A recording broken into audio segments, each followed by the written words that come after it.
Je te sacrifierai à jamais mon cœur. Tu es le Dieu tout-puissant. Je te sacrifierai à jamais mon cœur. Tu es le Dieu tout-puissant. Je te servirai et je te servirai et je te sacrifierai à jamais mon cœur. Tu es le Dieu tout-puissant. Alléluia, oui, je te sacrifierai à jamais mon cœur. Je te sacrifierai à jamais ma vie. Je te sacrifierai à jamais ma famille. Je te sacrifierai à jamais ma nation. Je te sacrifierai à jamais mon existence, car tu es le Dieu Tout-Puissant. Je vous salue tous dans le précieux nom de notre Seigneur Jésus-Christ de Nazareth. Je suis le pasteur Jasp Chobo et ce matin, je viens prier avec vous. Je viens élever la voix avec vous pour que véritablement nous puissions implorer la grâce et la faveur de Dieu. Car bien aimé, regardez avec nous, faites le constat, les temps sont mauvais. Les jours sont mauvais. Alléluia. Nous ne voulons effrayer personne, mais c'est un constat et c'est une triste réalité. Mais comment pouvons-nous, j'allais dire, pallier à toutes ces choses?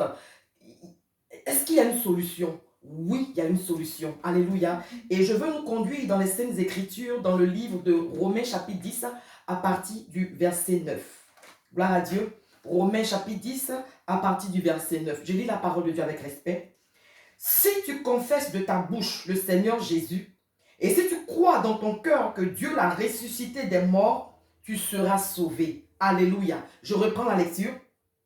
Si tu confesses de ta bouche le Seigneur Jésus, et si tu crois dans ton cœur que le Seigneur l'a ressuscité des morts, tu seras sauvé. Oh, alléluia, quelle merveilleuse parole du Seigneur. Je veux acclamer la parole du Seigneur. Bien-aimés, que Dieu vous bénisse, que la grâce et la faveur de Dieu soient sur vous. Qu'est-ce que la parole de Dieu nous dit dans ce passage-là? Ici, la parole de Dieu nous dit clairement qu'il y a une attitude à avoir. Il y a ce que nous devons faire, alléluia, pour effectivement avoir la grâce de Dieu, pour pouvoir entrer dans le cœur de Dieu.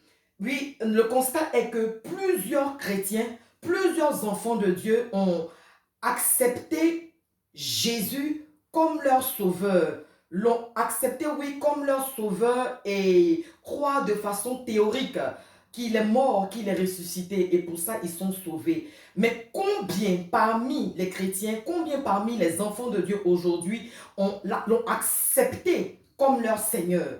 Parce que le Seigneur, c'est celui à qui nous remettons notre vie. Le Seigneur est celui à qui nous nous soumettons entièrement. Mais aujourd'hui, est-ce que nous avons réellement tout soumis à Dieu? Est-ce que nous avons tout confié à Dieu? Est-ce que véritablement nous avons confié toute notre existence, tout ce qui nous concerne? Par exemple, est-ce que nos amitiés, est-ce que tes amitiés sont dans le plan de Dieu? Est-ce que ta façon de parler reflète Christ?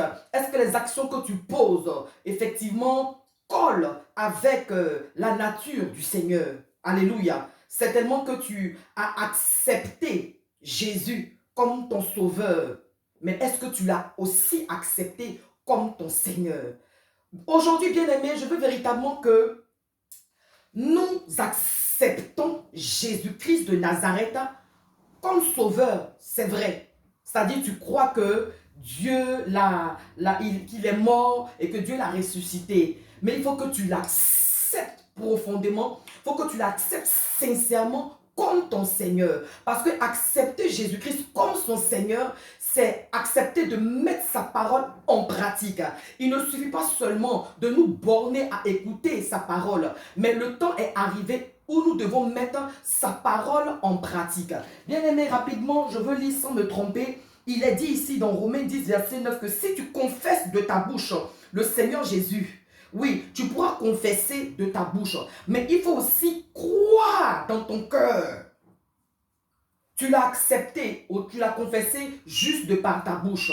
Mais il faut faire un autre pas. Il faut croire croire dans ton cœur que Jésus-Christ est Seigneur. Il faut croire dans ton cœur, oh oui, qu'il est mort, mais que bien plus, il est ressuscité. Bien aimé, c'est une affaire de croyance. Alléluia. Il faut confesser, il faut croire. Aujourd'hui, vraiment, il y a cette situation que nous vivons, le coronavirus. Alléluia. Et à gauche, à droite, c'est de ça que nous parlons. La distraction bat son plein, le manque de concentration et toutes ces choses-là. La solution que moi je veux donner aujourd'hui au monde, c'est tout simplement Jésus-Christ de Nazareth. Amen. Et cette semaine, je veux vraiment inviter les uns et les autres à accepter Jésus, à vraiment l'accepter dans son cœur, à vraiment accepter Jésus-Christ de Nazareth comme Seigneur et Sauveur. Alléluia. Jésus-Christ de Nazareth est la solution de toute situation. Jésus-Christ de Nazareth est la solution. Il est la solution. Il est la solution. Enfant de Dieu, l'heure est arrivée où véritablement tu dois confesser la seigneurie de Jésus partout où tu es. Tu dois, oh oui, annoncer Jésus-Christ. Tu dois présenter Jésus-Christ comme la solution. Car plusieurs ont peur. Les gens ne savent plus à quelle scène se vouer. Les gens sont découragés. Les gens vraiment sont angoissés. Les gens sont dans la peur. Les gens sont dans la crainte, dans le tremblement, dans le doute. Ils ne savent pas de quoi sera fait demain. Est-ce que, oh oui, en cette semaine, toi et moi pouvons nous lever pour présenter Jésus-Christ comme solution de par ton profil WhatsApp, sur ton statut WhatsApp, sur ta page Facebook. Cherche le moyen d'annoncer Jésus. Cherche le moyen de présenter Jésus-Christ de Nazareth comme solution au monde. Alléluia. Et vraiment, il faut confesser. Quand tu as accepté Jésus-Christ de Nazareth comme Seigneur et Sauveur, accepter Jésus-Christ de Nazareth comme Seigneur et Sauveur, c'est accepter la vie.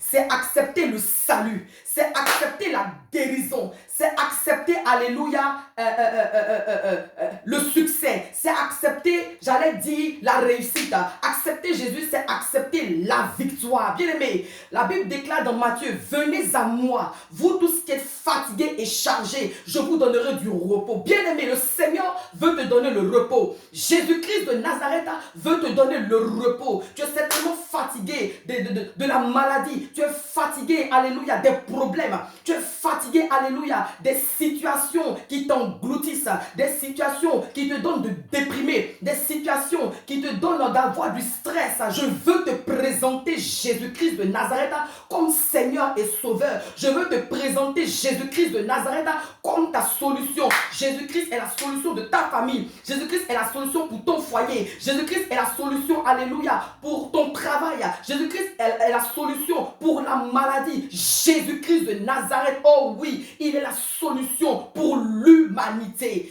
Enfant de Dieu, chrétien, là où tu es, n'aie pas peur, n'aie pas honte. L'heure n'est plus au temps où on doit se taire. Nous devons nous lever, nous devons déployer, oui, nos voix pour annoncer Christ, car le monde ne sait plus à quelle scène se vouer. Est-ce que le Seigneur peut compter sur toi? Est-ce que tu peux te lever, alléluia, pour annoncer Jésus? Saturons cette semaine les réseaux sociaux de Jésus-Christ. Pourtant, les personnes, le monde, en train de nous envoyer des vidéos pour faire, j'allais dire, la promotion du coronavirus.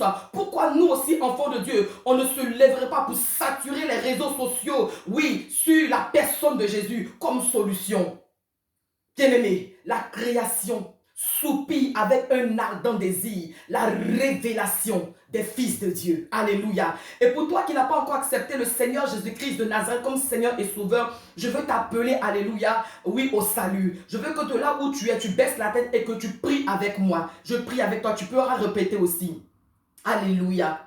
Seigneur Jésus, je crois dans mon cœur que Dieu a ressuscité Jésus-Christ d'entre les morts. Je crois dans mon cœur que Jésus-Christ de Nazareth est Seigneur. Merci, oh Dieu, de m'avoir donné le salut. Merci, oh Dieu, pour le don gratuit. Merci, Seigneur, car tu m'as pardonné mes péchés. Merci, oh Dieu, parce que à cause de ton sang qui a coulé sur la croix de Golgotha, je suis lavé de tout péché. Je suis purifié de toute iniquité. Je t'accepte aujourd'hui comme Seigneur et Sauveur personnel. Donne-moi la force, oh Saint-Esprit, de marcher en nouveauté de vie. Donne-moi la force et la hardiesse, oh Saint-Esprit, de mettre ta parole en pratique.